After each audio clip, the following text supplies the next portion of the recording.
बल्कि कहना चाहिए कम्युनिस्ट पार्टी की सेना पीपल्स लिबरेशन आर्मी, जिसे आप जानते हैं, उसकी वापसी शुरू हो चुकी है।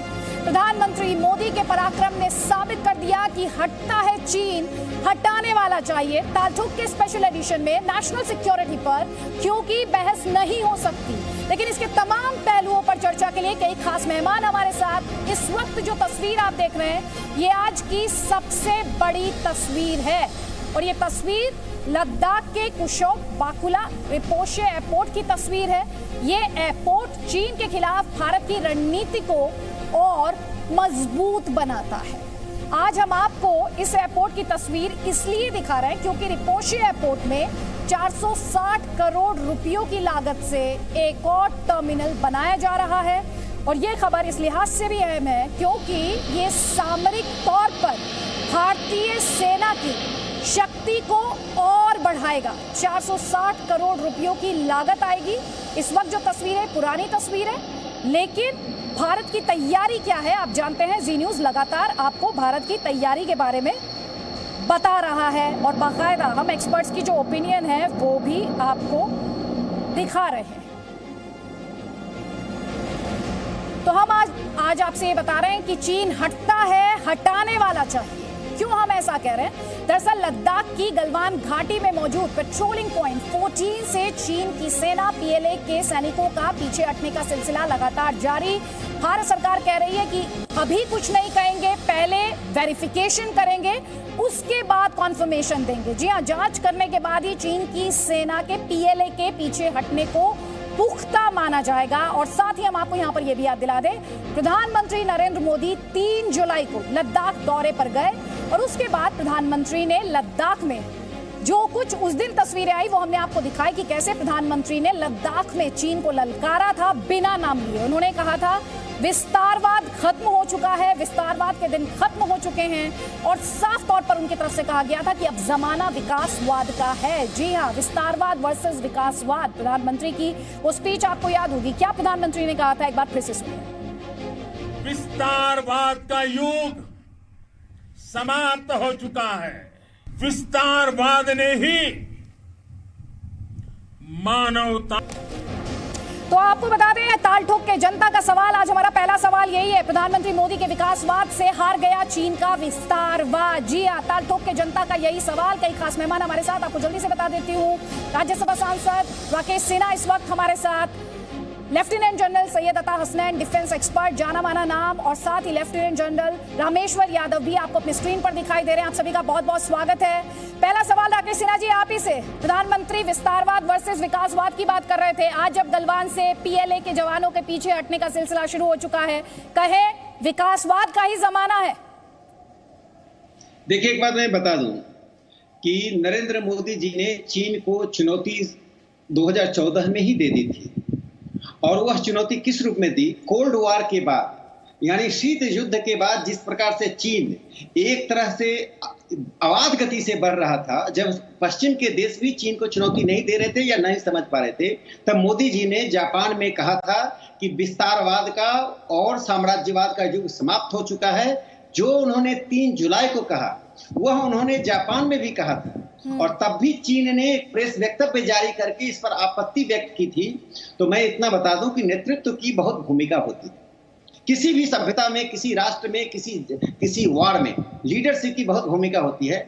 नरेंद्र मोदी जी ने इस दुनिया को चीन की वास्तविकता बताने की कोशिश की कि यह बंदूक से कम विचार की लड़ाई नहीं है। बंदूक की लड़ाई जब होगी तो होगी, बंदूक की लड़ाई में आप कुछ क्षेत्रफल जीतते हैं, कुछ क्षेत्रफल हारते हैं, लेकिन विचार की लड़ाई में दुनिया को एक सुकून मिलेगा या दुनिया प्रताड़ित होगी। आज मोदी जी ने 3 जुलाई के भाषण में जिस प्रकार से चीन का बिना नाम लिए साफ शब्दों में चीन को चुनौती दी कि आप मिट जाएंगे, यानी यदि आपने अपना रास्ता नहीं बदला तो मिट जाएंगे। इस चुनौती के स्वर को America, France, Australia, Japan, Mongolia, Vietnam सहित दुनिया के राष्ट्रों ने जैसे स्वागत किया, मैं ये कह सकता हूं कि चीन के खिलाफ जंग का नेतृत्व नायकवाद, विस्तारवाद, साम्राज्यवाद और मानवाधिकार के खिलाफ जिस प्रकार से चीन अपने देश में काम कर रहा है उसका लिया। और आज बड़े राष्ट्र भारत की इस पहल का न सिर्फ स्वागत कर रहे हैं बल्कि इस जोखिम भरे पहल को फॉलो नहीं मान रहे। एक बात मैं कह के बात अपनी समाप्त करूंगा अदिति जी, देखिए, प्रधानमंत्री जी ने जब बार बार कहा कि लोकल वोकल, वो किसके लिए कहते हैं? एक तो मेक इन इंडिया तो है ही, साफ तौर पर डिप्लोमेसी कहती है कि साधारणतः किसी का नाम नहीं लिया जाता इन चीजों में। आर्थिक जब इकोनॉमिक इंटीग्रेशन और इकोनॉमिक ग्लोबलाइजेशन की बात है, साफ तौर पर प्रधानमंत्री जी ने मन की बात में 3 जुलाई को और उसके पहले कहा कि चीन के सामानों का बायकॉट करो। और दुनिया में पहली बार, मैं कह रहा हूं 1907 के बाद, 1907 के बाद जब स्वदेशी आंदोलन चला था, पहली बार और 2020 में वह स्वदेशी आंदोलन से कहीं तीव्र गति से लोगों ने स्वस्फूर्त, मैं जी न्यूज का भी अभिनंदन करता हूं कि जी न्यूज ने भी इस कार्य में एक बड़ी पहल की है, अभिनंदनीय है। पूरे देश की जनता इस बात के लिए एक मत पर है, चाहे व्यापारी हो, जिन व्यापारियों ने माल खरीद रखा है वह भी अपने आर्थिक क्षति को सहने के लिए तैयार है, उद्यमी अपनी क्षति को सहने के लिए तैयार है। भारत सरकार के सभी कंपनियों ने रद्द करना शुरू किया। चीन, आज ये लड़ाई समाप्त नहीं हुई है, वो पीछे हट रहे हैं, हमारी विजय है। लड़ाई तब समाप्त होगी जब हम तिब्बत को आजाद कर लेंगे, ताइवान और हांगकांग की संप्रभुता को सुनिश्चित करेंगे। बिल्कुल इंपॉर्टेंट पॉइंट है और अपने दर्शकों को हम यहाँ पर बताते हैं। जनरल हसनैन, मैं आऊंगी आपके पास, ये थोड़ी सी इंफॉर्मेशन अपने दर्शकों को देना चाहते हैं कि लेह से प्रधानमंत्री मोदी ने किस तरह चीन को 5 बड़े संदेश दिए। प्रधानमंत्री की तरफ से साफ कहा गया कि वीरता ही शांति की पहली शर्त है, ये लाइन आपको याद होगी। आगे भी विजय प्राप्त करता रहेगा भारत। गलवान में सेना की वीरता, पराक्रम की पराकाष्ठा देखने को मिली है। बांसुरी वाले श्री कृष्ण की पूजा की जाती है और सुदर्शन चक्र वाले कृष्ण की भी पूजा की जाती है। जब वो सुदर्शन चक्र की बात करते हैं तो दरअसल वो सुदर्शन ज्ञान की भी बात करते हैं। हमारे यहाँ कहा जाता है कि वीर भोग्या वसुंधरा। प्रधानमंत्री मोदी की ये 5 संदेश आपको याद होंगे और कहीं ना कहीं इन संदेश को आप मान सकते हैं वजह चीन के पीछे हटने की। जनरल हसनैन, आपके पास आना चाहती हूँ और इस सवाल के साथ आना चाहती हूँ कि हम प्रधानमंत्री मोदी की तस्वीरें लगातार दिखा रहे हैं। लद्दाख वो गए, 3 जुलाई को गए और आज ये खबर आई कि किस तरह से चीन डिसएंगेज कर रहा है। अगर मैं आपसे ये समझना चाहूँ, अगर आपसे ये सवाल पूछूं, जाहिर तौर पर चीन पर कितना भरोसा किया जा सकता है वो भी मैं आपसे समझूंगी, लेकिन मैं आपसे ये समझना चाहती हूँ कि प्रधानमंत्री मोदी की इस विजिट का या जो मैसेजिंग की हम बात करें उसका कितना बड़ा रोल रहा कि चीन को बैक डाउन करना पड़ा? देखिए आदित्य जी, इसमें कोई शक नहीं है, इसमें कोई दो राय नहीं हो सकती कि चीन के ऊपर बेहद प्रेशर डाला गया है। भारत सरकार ने बेहद प्रेशर डाला है और अलग अलग डोमेन से डाला है। क्योंकि मैं एक स्ट्रेटेजिक एनालिस्ट हूं, मैं सिर्फ एक डोमेन को नहीं देखता हूं, मैं अलग अलग डोमेनों को देखता हूं। मैं समझता हूं मिलिट्री डोमेन में बहुत प्रेशर डाला है, गलवान वैली में जो एक्शन हुआ है उससे हुआ है। जिस तरह से हमने टॉक्स किए हैं कोर कमांडर के लेवल पे, उससे प्रेशर पड़ा है और इकोनॉमिक प्रेशर पड़ा है।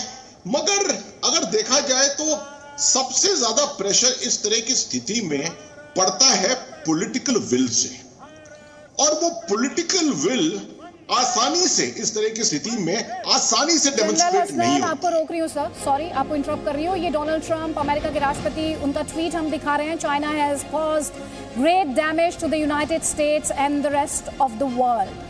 आज का ये ट्वीट, थोड़ी देर पहले का ट्वीट कह रहे हैं कि चीन ने अमेरिका को बहुत नुकसान किया है और दुनिया का बहुत नुकसान किया है। ये अमेरिका के राष्ट्रपति डोनाल्ड ट्रंप कह रहे हैं। जनरल हसनैन, आप इस ट्वीट को भी अपने जवाब में अगर शामिल कर लें, क्या मतलब है इसका? जी हाँ, बिल्कुल बिल्कुल, बेशक मैं इसी बात पे आ रहा था। मैं अलग अलग डोमेन्स की बात कर रहा था और मैं इससे पहले कि मैं नरेंद्र मोदी साहब के, प्राइम मिनिस्टर नरेंद्र मोदी साहब के उस पर आऊं, मैं चाहता हूं कि मैं पूरे डोमेन्स के बारे में आपसे एक टिप्पणी कर दूं।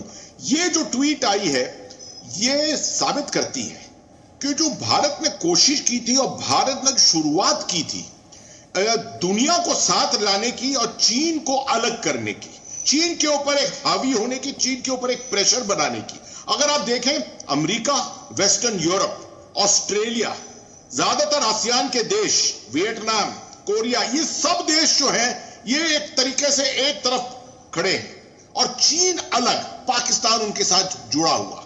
ये इसकी वजह से हुआ है जो भारत ने शुरुआत की, जो भारत ने डिप्लोमेसी शुरुआत की, जो भारत ने एक तरह की विल दिखाई।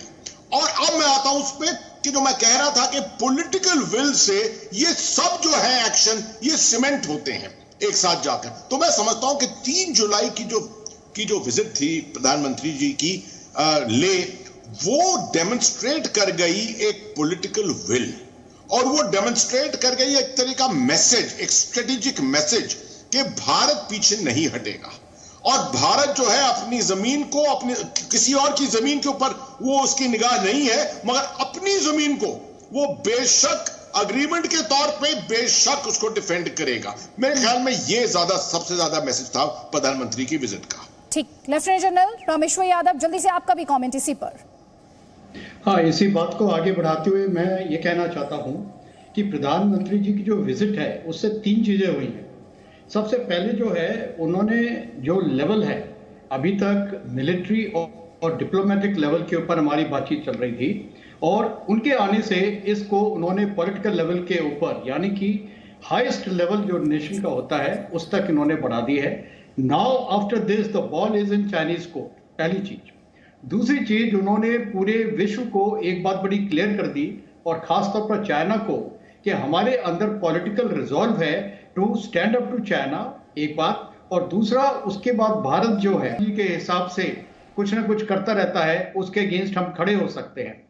फौज के अंदर हम एक टर्म इस्तेमाल करते हैं, डिसलोकेटिंग द एनिमी। तो मोदी जी की इस विजिट की वजह से वी हैव डिसलोकेटेड चाइना।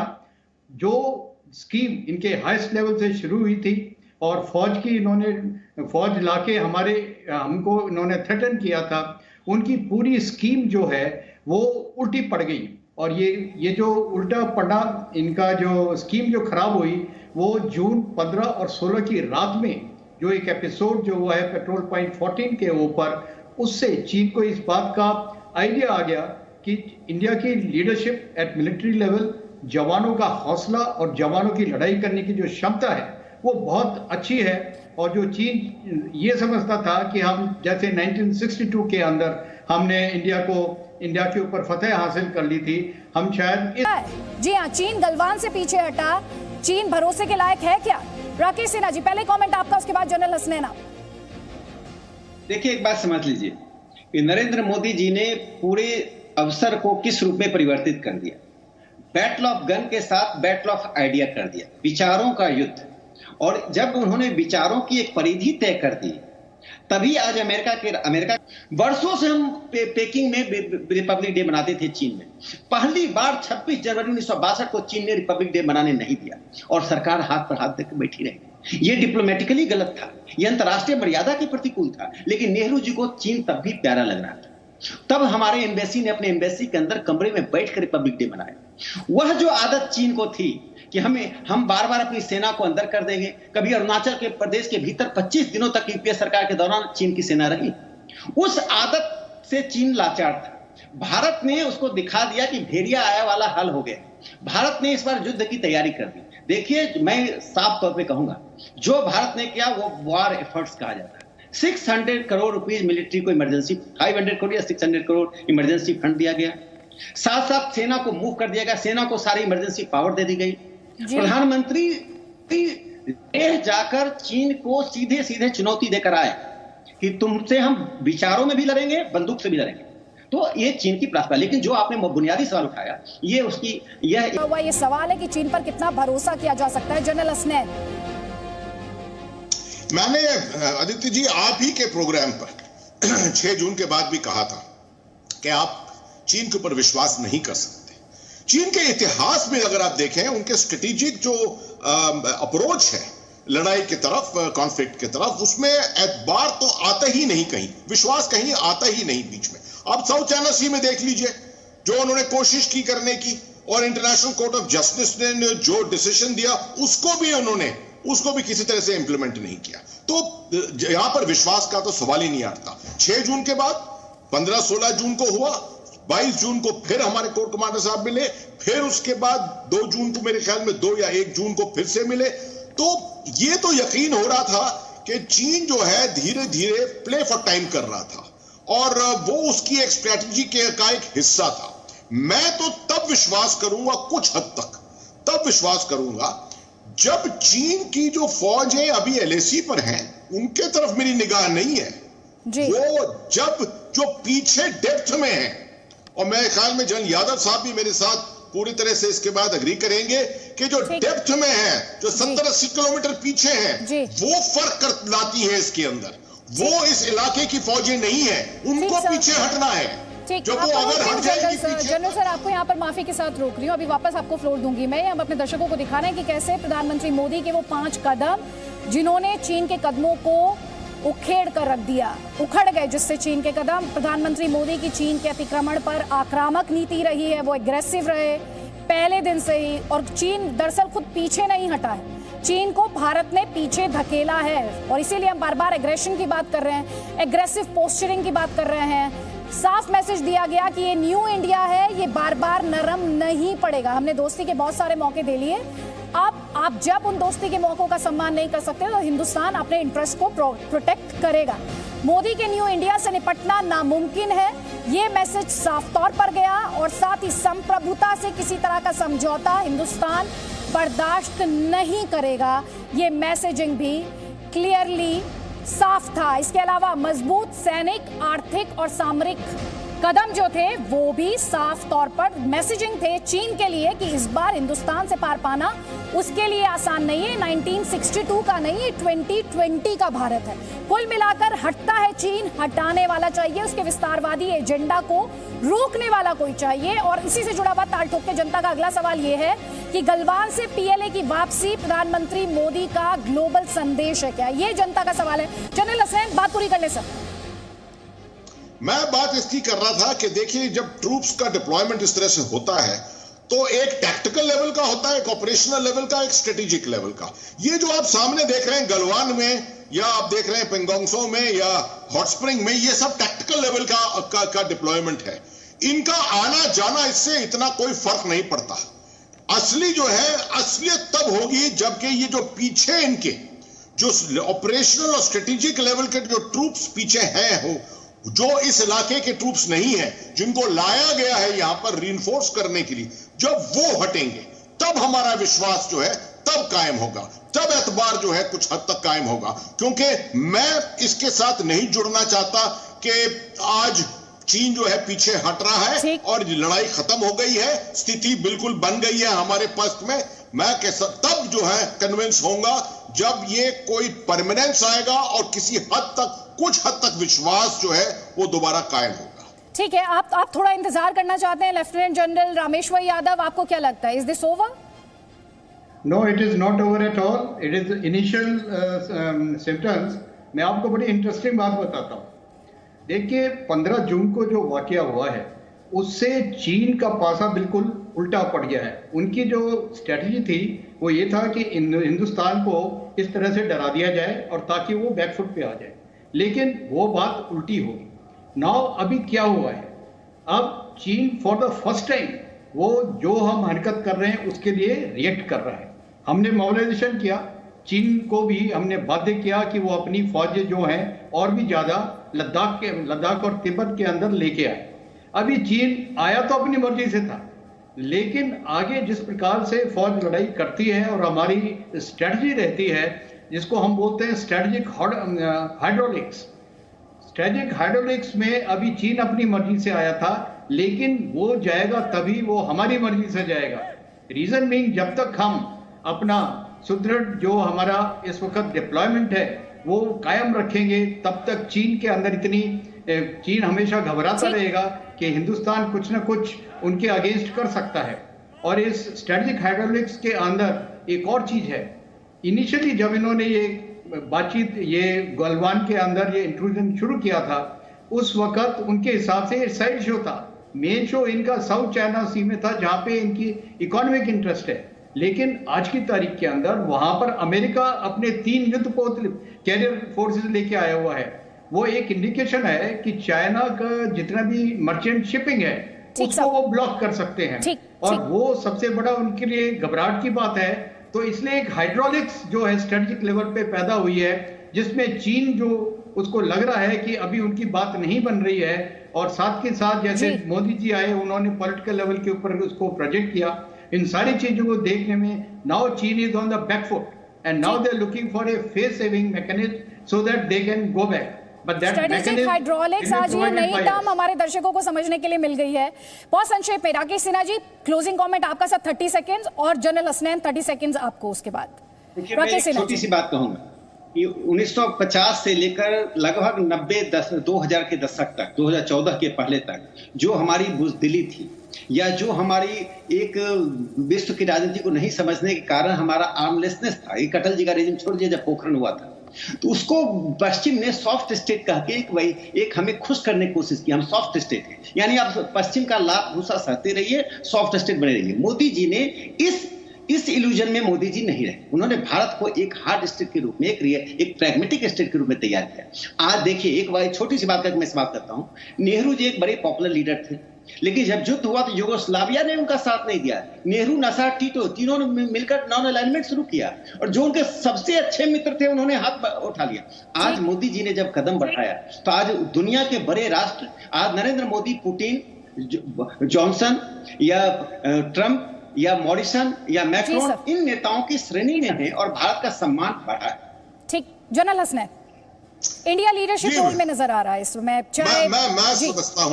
मैं समझता हूं कि जो स्थिति है अभी उसके ऊपर निगरानी रखना निहायत जरूरी है, प्रोग्रेस करना निहायत जरूरी है, मगर यह मत भूलिए कि लद्दाख के उस तरफ पाकिस्तान भी है और पाकिस्तान ने भी 20,000 ट्रूप अपने जो है वो गिलगित बाल्टिस्तान में डिप्लॉय कर दिए हैं। इसलिए हमको निगरानी ना ही सिर्फ लद्दाख की तरफ, मगर ना ही सिर्फ ईस्ट लद्दाख की तरफ, मगर कारगिल की तरफ, गिलगित बाल्टिस्तान की तरफ भी जमाए रखनी चाहिए। That's a general rocking. Thank you sir, जय हिंद सर, बहुत बहुत शुक्रिया आपके एक्सपर्ट कमेंट्स के लिए। तो कुल मिलाकर एक बात आप समझ लीजिए, दो बातें एक्चुअली आप समझ लीजिए। पहली बात तो ये, हिंदुस्तान लीडरशिप रोल में, चाहे वो इंटरनेशनल अलायंस हो चीन के खिलाफ उसकी अगुवाई करते हुए, या फिर आप समझ लीजिए इस समय एडवांटेजियस पोजीशन में चीन को बैकफुट पर जिस तरह से भारतीय फोर्सेस ने धकेला है, गलवान में भी और LAC पर भी। और दूसरी बड़ी बात जो है वो लगातार हिंदुस्तान का कद बढ़ता हुआ हिंदुस्तान के विकासवाद की जीत के तौर पर इसको देखा जा रहा है और चीन के विस्तारवाद की पराजय के तौर पर। Presenting B News app available on Google Play and App Store. Download it now.